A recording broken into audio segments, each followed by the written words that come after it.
je lis la parole de Dieu. Je vous donne un commandement nouveau. Aimez-vous les uns les autres comme je vous ai aimé. Vous aussi, aimez-vous les uns les autres. À ceci, tous connaîtront que vous êtes mes disciples si vous avez de l'amour les uns pour les autres. Amen. Amen. Est-ce que tu peux saluer deux personnes à côté de toi et lui dire « Je t'aime ». Vos « je t'aime » sont un peu dry. C'est un peu sec. Moi, je vous aime. Je vous aime. Alléluia. Est-ce que tout le monde a reçu un « je t'aime » ? Tout le monde a reçu un « je t'aime ». Moi, vous ne m'avez pas dit « je t'aime ». Je vous aime. Amen. Alors, la première chose dont on va parler, c'est il faut d'abord savoir comprendre qu'est-ce que l'amour. Avant d'essayer de comprendre l'amour de Dieu et aimer son prochain, il faut être sûr de comprendre qu'est-ce qu'en réalité est l'amour. Et lorsque je vais dans le Larousse, ça me donne une définition assez brève pour me dire que l'amour est un sentiment profond, vif, qui pousse à vouloir du bien, à aider et à faire toute chose qui s'attache au bien en s'identifiant plus ou moins à soi-même. En d'autres termes, qui veut simplement dire faire du bien à quelqu'un d'autre en s'oubliant soi-même. Amen. Tu peux dire encore à quelqu'un « je t'aime ». Amen. Alors, on va parler de l'importance de l'amour. Je vais vous donner 5 points sur l'importance, plutôt 4, sur l'importance de l'amour, l'impact de l'amour et comment aimer son prochain. Parce que c'est une chose qui est très facile à dire, mais qui n'est pas facile à vivre. Parce que si je nous demande aujourd'hui, est-ce que tu réellement aimes chaque personne que tu as rencontrée dans ta vie, tu me diras non. Moi-même, je vous dirai non. C'est une chose qui est facile à dire, mais qui n'est pas facile à faire. Alors, on va aller dans 1 Corinthiens 13 et on va aller comprendre qu'est-ce que cet amour dont Christ veut que nous puissions manifester.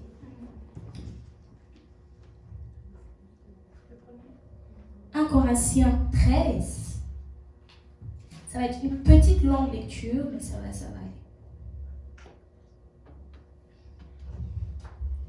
Amen.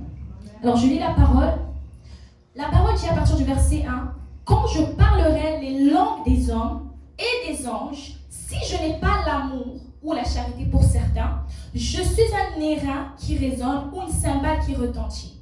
Et quand j'aurai le don de prophétie, la science de tous les mystères et de toute la connaissance, quand j'aurai même toute la foi jusqu'à transporter des montagnes, si je n'ai pas l'amour, je ne suis rien.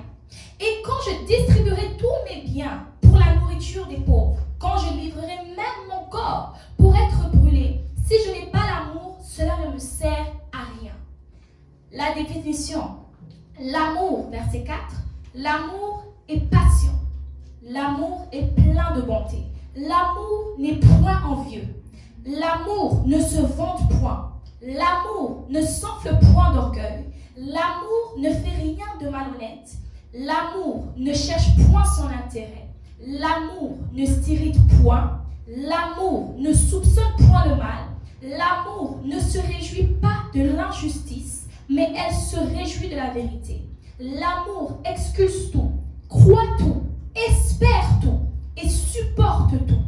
L'amour ne périt jamais.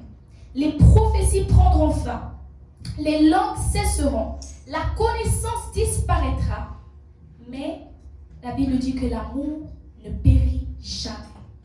Amen. Alors la première chose dont j'aimerais parler, c'est l'importance de l'amour. Vous savez, l'amour prouve l'authenticité de la personne qui aime lorsqu'il donne l'amour à quelqu'un. Celui qui reçoit l'amour, celui qui aime et qui donne l'amour, alors vit dans une vie qui est hors de lui-même. Vit dans une vie où lui-même s'oublie, comme on en a donné la définition par le dictionnaire et par la Bible. Quand on regarde les critères qui sont liés à l'amour, tu vois que c'est quelque chose qui est lié au fait de s'oublier soi-même. Dis à ton voisin, je t'aime. Ok. L'importance de l'amour, c'est que là où il y a un vide dans l'amour, tu vas voir que tu chercheras à faire des choses pour combler ce vide.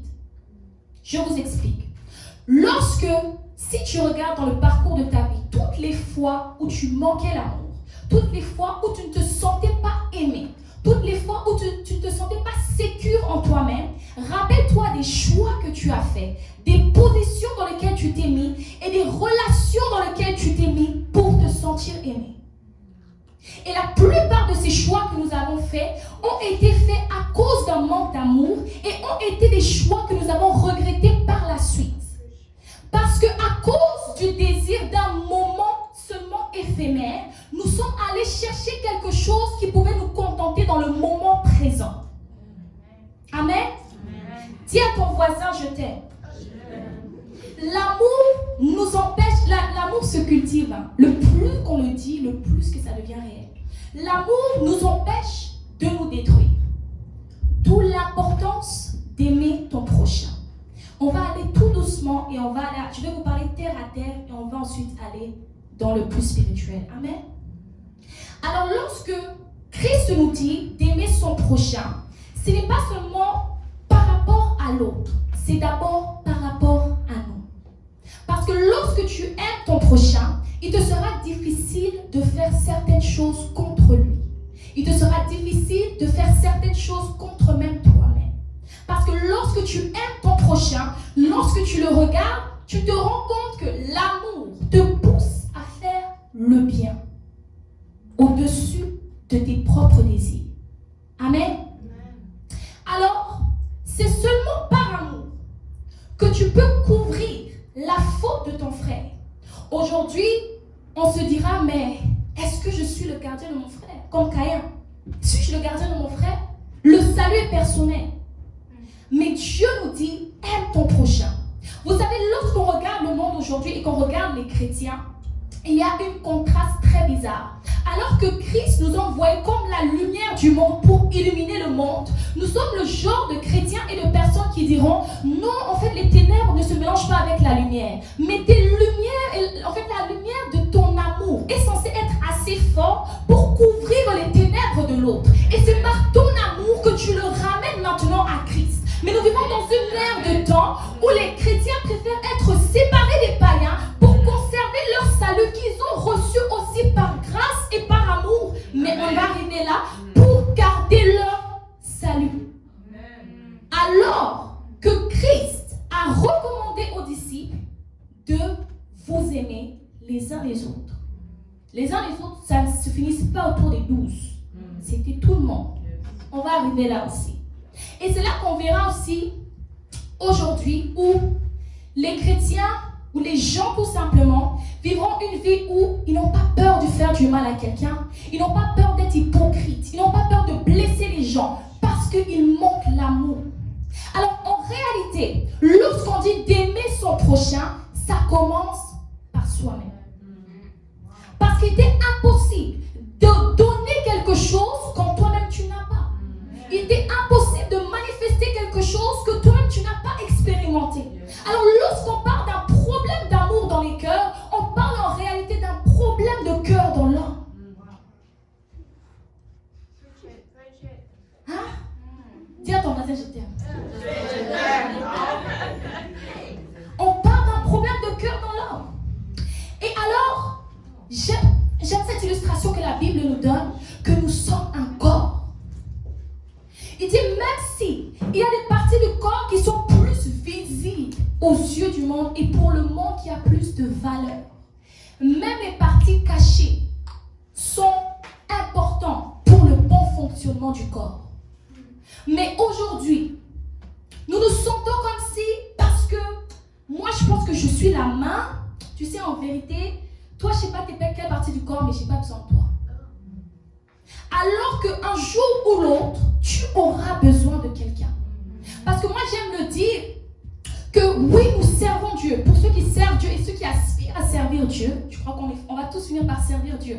Mais oui, tu sers Dieu. C'est Dieu qui t'a appelé, mais tu sers Dieu pour les hommes. Et les gens oublient qu'en réalité, ce qui s'est passé dans la vie de Jésus, qui est notre exemple par excellence, c'est qu'il a vécu une passion pour les hommes. Tout ce qu'il a fait était pour l'homme, était pour l'humain. Christ a laissé sa gloire, nous le chantons, pour l'humain. Il a laissé les anges l'avons chanté là-bas aussi, il est venu porter la chair pour l'humain. Il a souffert la souffrance de la croix pour l'humain. Et alors nous qui disons croire en Jésus, mais ne voulons pas appliquer les principes de Jésus, nous prêchons et nous parlons et nous partageons sur les réseaux sociaux d'un Jésus qu'en réalité on ne connaît pas. Parce que ce qui se fait aujourd'hui, c'est que nous parlons comme les pharisiens.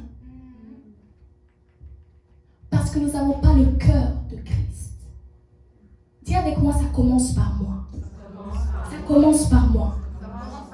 Le problème avec les pharisiens, c'est qu'ils avaient la loi. Ils connaissaient les choses de Dieu. Ils connaissaient la vérité, mais les pharisiens n'avaient pas le cœur de Dieu. C'était facile pour un pharisien de voir Jésus, malgré que Jésus portait les fruits de Dieu, et dire qu'en réalité, toi, tu es un démon parce que tu ne travailles pas comme nous. Et beaucoup d'entre nous aujourd'hui, parce que nous n'avons pas expérimenté l'amour de Dieu, nous sommes encore judgmental envers nous-mêmes et nous nous mettons à juger les autres parce qu'ils vivent différemment de nous. Et c'est quelque chose qui tue en réalité le but de la croix. Car lorsque Jésus a vécu sa vie et qu'il faisait durant les jours des sabbats des miracles, il faisait durant des événements, des guérisons, toutes ces choses, tout ce que Christ a fait sortait de son amour, sortait de la compassion. Aujourd'hui, nous allons voir, je vous étale les problèmes et on va passer aux solutions après, amen. Aujourd'hui, on va voir des églises où les gens, je dirais même, les gens ont peur d'approcher les églises et les chrétiens parce qu'ils savent que lorsque je vais entrer là-bas, c'est comme si je ne vis pas déjà comme eux, on ne va pas vraiment m'accepter. Alors que nous sommes appelés à aimer les gens dans leur processus. L'amour est patient.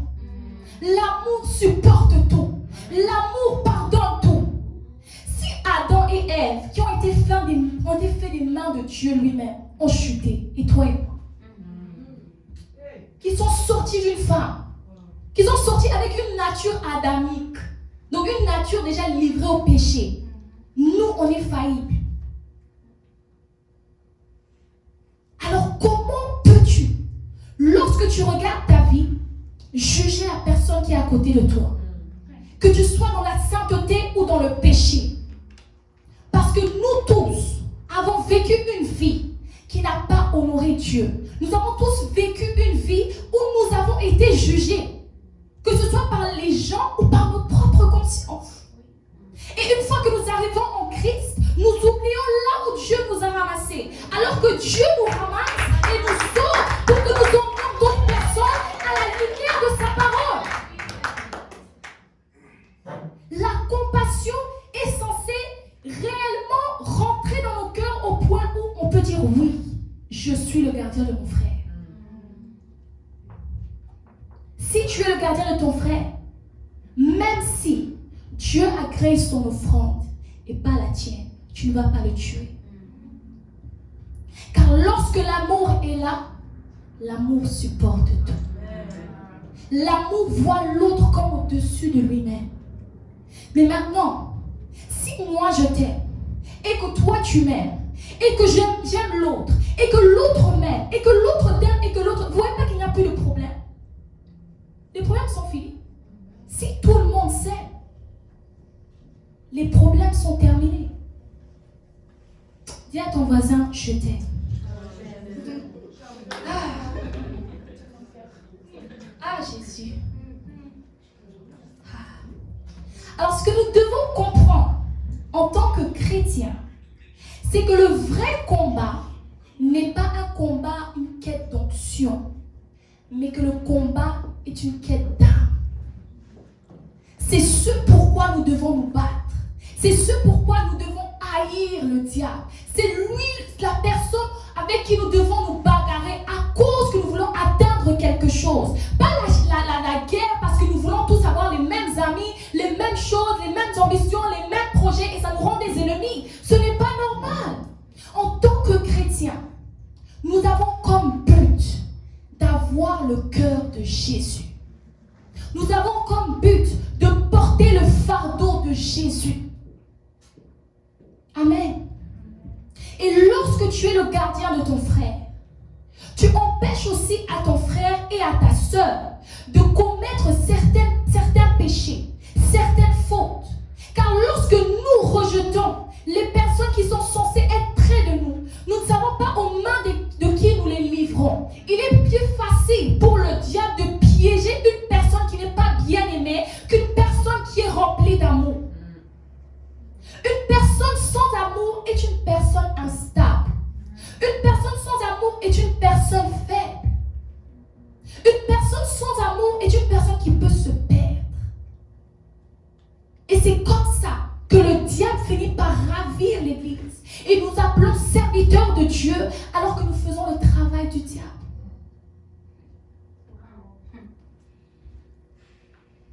Dis à ton voisin, je t'aime. Oui, Dieu construit pour mieux rebâtir. Amen. Plutôt il détruit pour mieux rebâtir. You're not in rebuke tonight. Amen. Maintenant, nous allons passer au prochain point. C'est beau à dire, c'est facile à dire d'aimer son prochain, de garder son prochain. Et si on m'a trop blessé dans ma vie, et si on m'a trop fait du mal, et si j'ai vécu des choses qui ont juste détruit l'amour dans mon cœur, et ces gens-là, est-ce que je dois aussi les aimer? Ces gens qui m'ont trahi, je dois aussi les aimer? Oui. Mais ce que tu dois comprendre, c'est que ce ne sera jamais par ta force. Et c'est là que la solution arrive. Première chose, rappelle-toi et comprends que tu ne pourras jamais aimer quelqu'un d'autre comme il faut. Au début, je vous ai dit que j'ai une définition de l'amour dans le dictionnaire. Lorsque j'ai cherché l'amour dans le dictionnaire m'a donné un fort sentiment d'amour. J'ai dit, mais comment vous pouvez me donner une définition de l'amour et vous mettez encore l'amour dedans? C'est qu'en réalité, le monde ne sait pas c'est quoi. Il n'y a pas de définition de l'amour. L'amour est divin. Voilà pourquoi on dit que Dieu est amour. Il s'appelle amour, c'est sa nature. C'est qui il est. L'homme n'a rien en lui pour produire l'amour. L'homme a tout en lui pour apprécier quelqu'un. J'aime en anglais comment on dit love and like. Il y a une différence. Il y a une très très grande différence. Et souvent, tu vois que même les gens qui ont la facilité à vous dire je t'aime, I love you, soit que vraiment ils vous aiment, soit qu'en réalité c'est juste je t'apprécie. Mais c'est le genre de personnes qui veulent que leur parole ait un poids. Mais le mot en soi aimer est divin. Voilà pourquoi vous verrez même par une expérience de vie que lorsque vous vous mettez à aimer quelqu'un, c'est comme si que tu n'arrives plus à... On dit l'amour rentre aveugle. Non, l'amour rend pas aveugle. L'amour est plus fort parce que c'est spirituel. L'amour dépasse l'intelligence humaine. L'amour, c'est divin. Et lorsque tu comprends cela, c'est comme ça que tu vas comprendre comment aimer ton prochain. On va aller lire quelque chose rapidement. Jean 3,16. Jean 3,16 et 17. On va le lire ensemble, d'accord? Quand vous êtes prêts, dites-moi Amen. Jean 3,16 et 17. Alors, la parole de Dieu dit: car Dieu a tant aimé, on est ensemble, n'est-ce pas? 3, 2, 1. Car Dieu a tant aimé le monde qu'il a donné son Fils unique, afin que quiconque croit en lui ne périsse point, mais qu'il ait la vie éternelle. Dieu, en effet, n'a pas envoyé son Fils dans le monde pour qu'il juge le monde, mais pour que le monde soit sauvé par lui. Ma question pour toi ce soir, c'est: as-tu toi-même accepté l'amour de Dieu? As-tu toi-même déjà vécu l'amour de Dieu? Comme je l'ai dit plus tôt, il est impossible de donner quelque chose qu'on n'a jamais reçu. il est impossible d'exprimer quelque chose qu'on n'a jamais ressenti. Il est difficile pour plusieurs d'aimer leur prochain parce qu'en réalité, ils ne se sont jamais aimés eux-mêmes. Alors ce n'est que le reflet du dégoût qu'ils ont sur leur propre vie qu'ils projettent sur les gens. Ce n'est que le reflet de leur propre insécurité qu'ils reprojettent sur les gens. Alors ce soir, je veux que tu te poses la question, ai-je accepté l'amour de Dieu? Ai-je compris l'amour de Dieu? Ai-je ressenti l'amour de Dieu? Lorsque il t'est difficile de te mettre à nu devant Dieu, avec tes fautes et tes défauts et tes faiblesses, tu crois qu'en réalité, il te sera facile d'accepter les fautes et les défauts d'un autre? Toi qui es trop fort pour te montrer faible devant Dieu. Tu ne sauras jamais accepter les faiblesses d'un autre parce que tu n'as même jamais accepté les tiennes. Alors, beaucoup connaissent Dieu, mais ne connaissent pas son amour. Et la Bible dit que nous aimons car il nous a aimés le premier. Alors, n'est-ce pas qu'il est impossible d'aimer si nous n'avons jamais vécu l'amour de Dieu?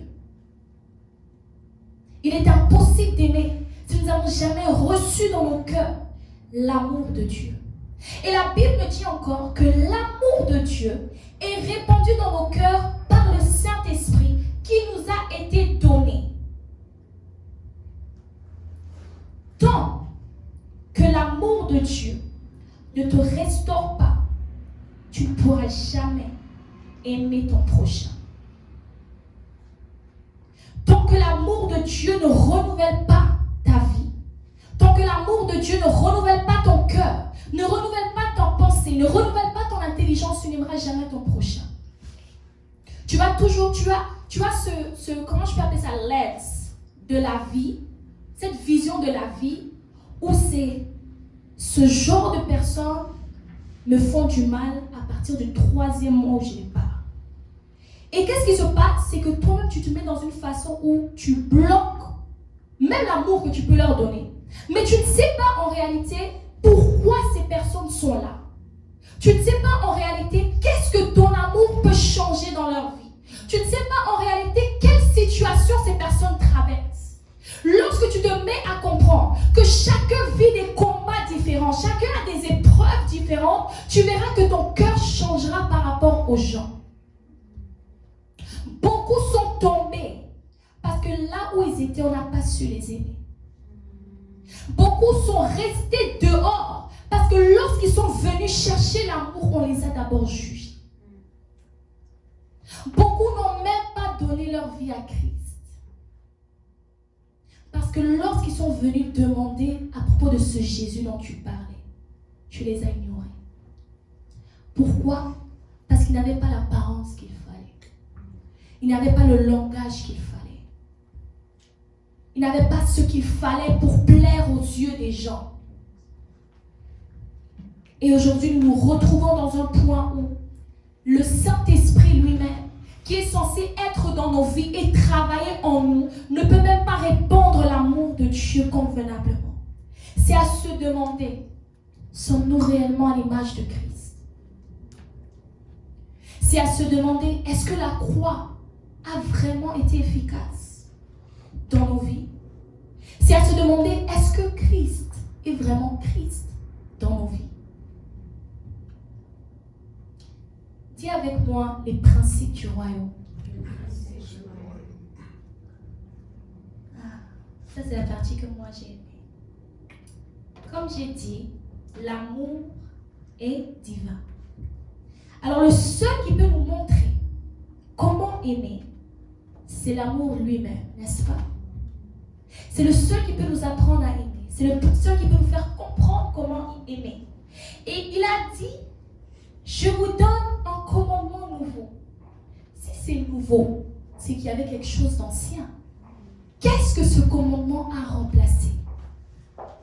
Ce commandement, en réalité, a remplacé la loi de Moïse. Pourquoi? Est-ce que vous connaissez les 10 commandements? Ne pêche point, ne commets point l'adultère, tu n'as n'adorera que l'Éternel, ton Dieu, so on and so forth. Et pourquoi Christ les a donné un commandement nouveau? Parce que ce commandement nouveau résumait la loi. Comme je vous ai dit, quand tu aimes, il te sera difficile de faire du mal. Quand tu t'aimes toi-même, il te sera difficile de te mettre dans des situations compromettantes. Quand tu t'aimes toi-même, il te sera difficile de vivre une vie, de t'habiller d'une certaine façon qui est compromettante. Lorsque tu aimes Dieu et que tu acceptes l'amour de Dieu, il te sera difficile de vivre une vie qui n'honore pas Dieu. Lorsque tu aimes ton prochain, il te sera difficile de vivre une vie qui le blesse. Alors la loi se résume en une seule phrase. Aime ton prochain comme toi-même. Aimez-vous les uns les autres. Il y a tellement de versions, mais tout ramène à un seul point. Aimez-vous. Alors, comme j'ai dit, l'amour est divin. Alors, il est difficile pour l'homme d'accomplir, presque impossible, cette loi à cause de notre nature adamique. On est né mauvais. On est né avec une semence de péché, qu'on le veuille ou pas. C'est le divin de Dieu qui nous change en un bien. Amen. Amen. Dis à ton voisin, je t'aime. Amen. Alors, vu que nous sommes nés mauvais, même si tu prends la décision d'aimer ton voisin, je vais vous montrer un chemin beaucoup plus facile et excellent de le faire. Un chemin qui ne te demande presque pas d'effort. Amen. Alors, la loi s'accomplit dans ce cas en un acte, en une phrase, en une seule nature. Dis avec moi, une nature. La loi s'accomplit en une seule nature. Alors qu'avant, il fallait qu'un sacrificateur, une fois par an, aille mettre les péchés du peuple sur un animal et faire toutes sortes de rituels pour simplement couvrir les péchés des gens. Il y a eu un épisode très important dans l'humanité qu'on appelle la croix. Dis avec moi la croix. Donc la loi ne s'accomplit que par une chose, la grâce, Christ, la croix, qui sont la même personne, manifestée de différentes manières. Alors pour accomplir la loi, pour aimer ton prochain, tu as besoin, j'ai dit, de vivre l'amour de Dieu et de deux, porter ta croix. Dis avec moi, porter ma croix. Ok. La Bible dit dans Romains 8, 29 que Dieu nous a prédestinés à être conformes à l'image de son Fils Jésus. Et la Bible nous dit aussi que le Seigneur avait immolé un agneau pour nos péchés avant la fondation du monde. L'agneau avait été prédestiné à être immolé pour nos fautes. Mais en réalité, voilà comment Dieu le fait. Sachant dans Romains 6, la Bible dit que notre vieil homme a été crucifié avec Christ. C'est alors avec Jésus que nous sommes ressuscités à un nouvel homme en Christ. Et nous devenons alors co-héritiers de Jésus. À cause du Saint-Esprit qui est en nous, nous avons un esprit d'adoption qui crie Abba Père. Là où je vous emmène, c'est à comprendre que nous avons reçu la nature de Christ par la croix. Et c'est là que tu comprendras comment aimer ton prochain. Alors c'est simplement lorsque nous nous positionnons en Christ que la loi peut s'accomplir en nous. Parce que Christ a accompli la loi par la croix. Je vais vous faire une image. Viens. Viens. Je vais vous montrer quelque chose.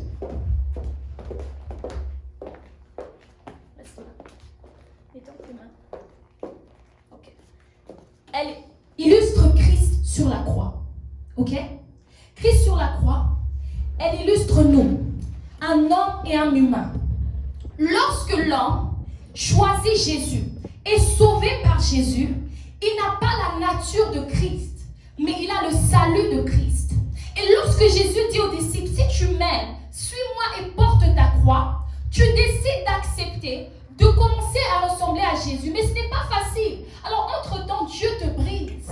Et quand Dieu te brise, il tue l'homme intérieur. Et le plus que Dieu te brise, il t'emmène vers la croix. Et lorsqu'il t'amène vers la croix, le plus qu'il t'emmène, tu t'abaisses. Et lorsque tu t'abaisses, tu arrives à un point où on ne voit que Christ. On ne te voit plus toi. Parce que tu es mort. Et la Bible dit que nous sommes morts au péché et ressuscités en Jésus-Christ. Là, nous avons la vie éternelle. Et c'est là que nous ayons la nature. Parce qu'en nous, nous n'avons pas la vie éternelle. Nous l'avons reçue de la nature de Christ. Étant devenu co-héritier de Christ. Lorsque j'hérite, c'est que j'ai la même chose que la personne qui me l'a donnée. Alors, lorsque j'arrive à la croix de Jésus, je suis positionné pour être justifié par Dieu. Et lorsque la justice de Dieu entre dans ma vie, ce qu'il voit, c'est Jésus en moi. Et lorsque je vois Jésus en moi, mon homme est mort. Alors en réalité, ma nature adamique n'existe plus. Quand je vis, ce n'est plus moi qui vis. C'est Christ qui vit en moi. Et c'est alors que Paul est capable de dire merci, que je traite durement mon corps. Il dit, je traite durement mon corps. Ce n'était pas seulement à cause de son ministère, mais c'était pour maintenir une position de justification derrière Jésus, afin de rester dans la position qui lui donne l'accomplissement de la loi, pour travailler effectivement avec la nature de Christ. Alors pour aimer ton prochain, ce que tu as besoin de faire, meurs à toi-même. Et lorsque tu acceptes l'amour de Dieu, il t'accepte, viens tel que tu es, oui, viens comme tu es, avec tes défauts, tes problèmes, ton impolitesse, tout, viens. Il te dit de venir. Et quand tu viens, il commence à t'aimer, il te chouchoute. Ensuite, il te taille. Dieu te détruit pour mieux te rebâtir en Christ. Et lorsque tu commences à vivre, porter ta croix, parce que là, Jésus nous a juste dit de porter la croix. Il ne nous a pas dit d'être crucifiés. Ça s'arrête au portage. Ça se stoppe là. Il n'a demandé à personne de se faire crucifier. Parce qu'il n'y a que lui qui pouvait accomplir cette partie. Tout ce qu'il te demande en réalité, c'est de mourir. Alors il dit, lorsqu'on vous injure, porte ta croix. Lorsqu'on ne croit pas en vous, porte ta croix. Lorsqu'on vous détruit, porte ta croix. Lorsqu'on vous fait du mal, porte ta croix. Porte ta croix veut dire, pendant tout ce moment où je te brise, où les hommes te font du mal et que tu crois que je ne suis plus avec toi, parce que Jésus est arrivé à un point où il a dit, Eli, Eli, lama sabachthani, pourquoi tu m'as abandonné? Parce que tu parcours à la croix, à la crucifixion, Dieu n'a rien dit. Dieu n'a pas levé le doigt. Christ n'a pas envoyé un ange. Mais il a porté la croix. Parce qu'une gloire plus grande l'attendait. C'est quand il portait la croix, Jésus, que cette nature qu'il a portée, afin de nous donner la nature d'Adam, allait tomber. Je vais vous illustrer ça d'une dernière façon. Et puis on va prier. Sur la croix, ce qui se passe, c'est que Christ porte nos péchés, oui. Porte nos fautes, oui. Fait de nous de nouvelles créatures, tout à fait. La Bible l'appelle le second Adam. S'il y a eu un second, c'est qu'il y a eu un premier. S'il y a eu un premier Adam et un deuxième Adam, c'est qu'il y a eu une première Ève et une deuxième Ève. N'est-ce pas?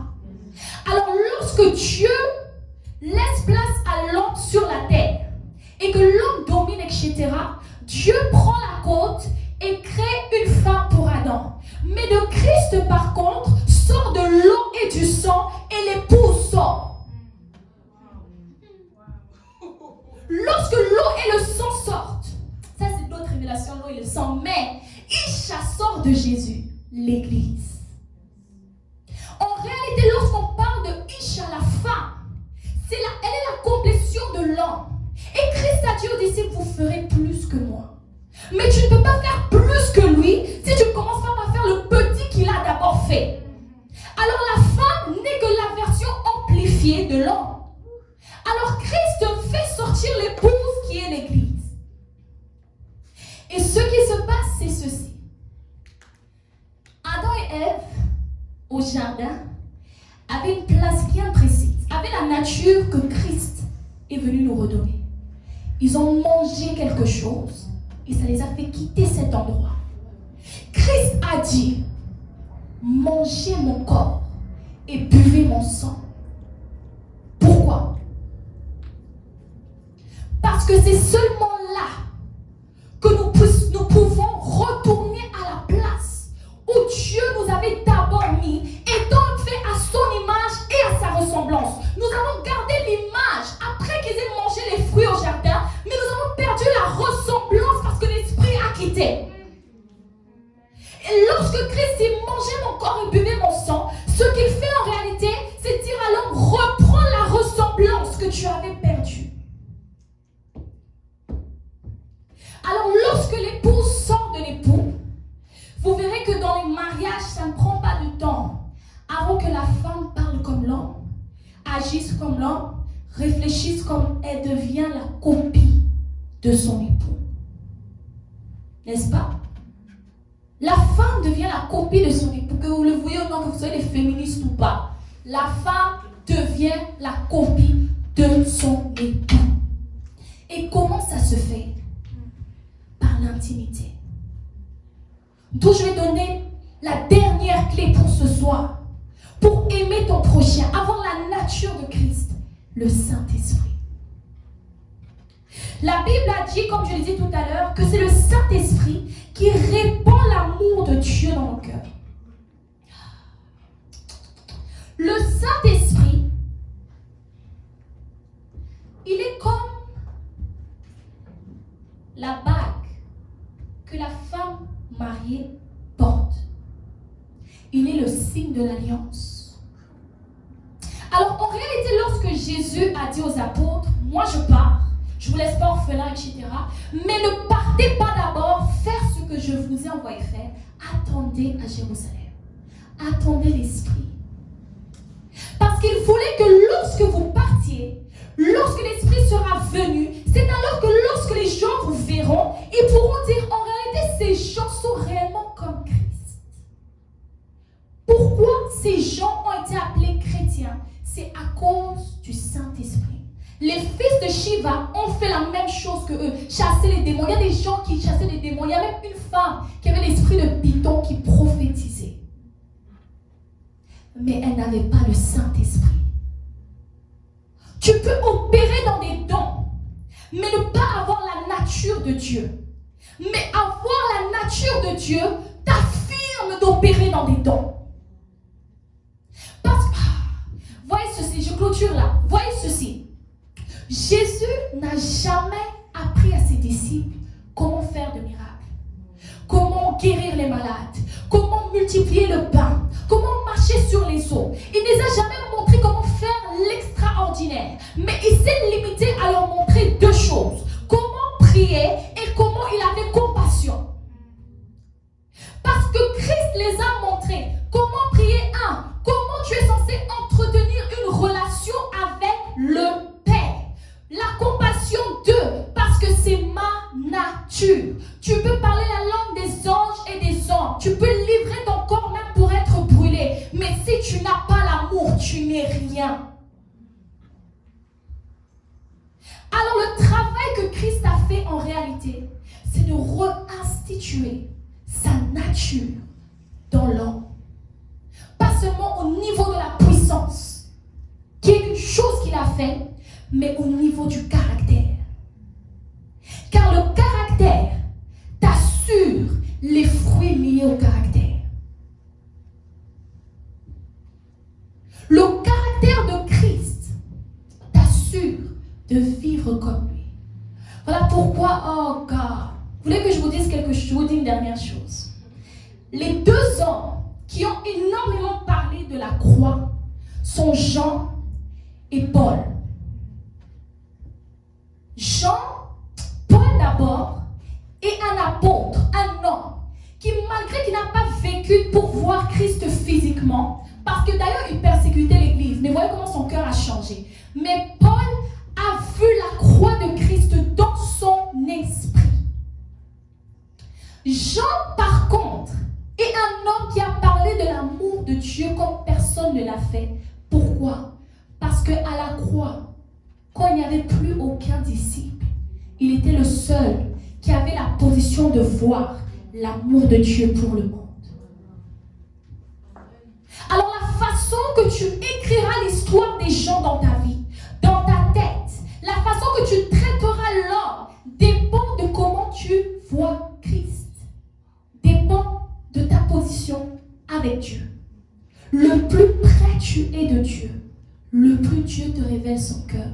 Et lorsque Dieu trouve son cœur, tu te rends compte qu'en réalité, Dieu n'a pas une autre passion que l'homme. C'est tout ce qu'il aime. C'est tout ce qu'il veut. C'est tout ce qu'il cherche. C'est tout ce qu'il désire, l'homme. Que l'homme soit sauvé. Que l'homme soit gardé par moi. Que l'homme comprenne mon amour.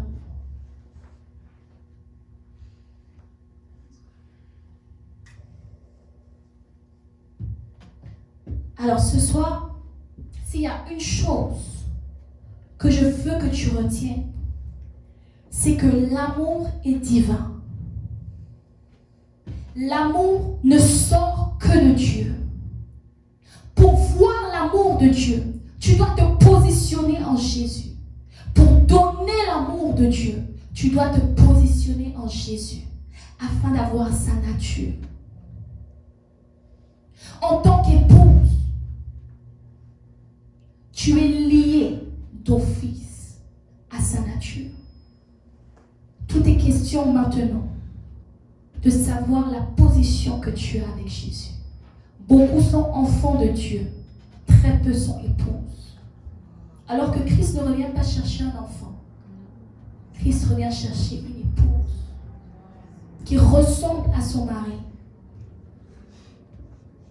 Le son de la trompette sera familier à l'épouse qui connaît la voix de son époux.